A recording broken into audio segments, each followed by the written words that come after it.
এবার শিথিল ব্রাহ্ম সমাজে পুনর্বার দর্শন এই অংশে তৃতীয় পরিচ্ছেদের প্রথম অংশ।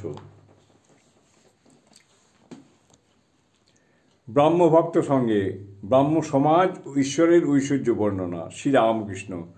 ডুব দাও, ঈশ্বরকে ভালোবাসতে শেখো, তাঁর প্রেমে মগ্ন হও। দেখো, তোমাদের উপাসনা শুনেছি, কিন্তু তোমাদের ব্রাহ্ম সমাজে ঐশ্বর্যের এত বর্ণনা করো কেন? হে ঈশ্বর, তুমি আকাশ করিয়াছ, বড় বড় সমুদ্র করিয়াছ, চন্দ্রলোক, সূর্যলোক, নক্ষত্রলোক সব করিয়াছ। এইসব কথায় আমাদের অত কাজ কি? সব লোক বাবুর বাগান দেখে অবাক। কেমন গাছ, কেমন ফুল, কেমন ঝিল, কেমন বৈঠকখানা, কেমন তার ভিতর ছবি, এইসব দেখেই অবাক। কিন্তু কই, বাগানের মালিক যে বাবু, তাকে খোঁজে কজন? বাবুকে খোঁজে দু একজন।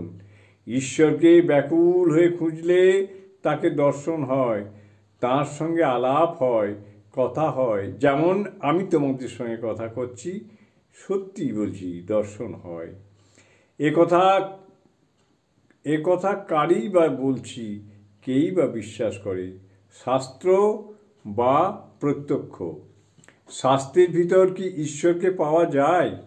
শাস্ত্র পড়ে হদ্দ অন্তিমাত্ম বোধ হয়, কিন্তু নিজে ডুব না দিলে ঈশ্বর দেখা দেন না। ডুব দেবার পর তিনি নিজে জানিয়ে দিলে তবে সন্দেহ দূর হয়। বই হাজার পড়ো, মুখে হাজার শ্লোক বলো, ব্যাকুল হয়ে তাকে ডুব না দিলে তাকে ধরতে পারবে না।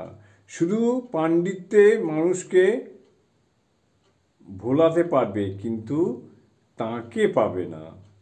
শাস্ত্র বই শুধু এসব, তাতে কি হবে? শাস্ত্র বই শুধু এসব, তাতে কি হবে?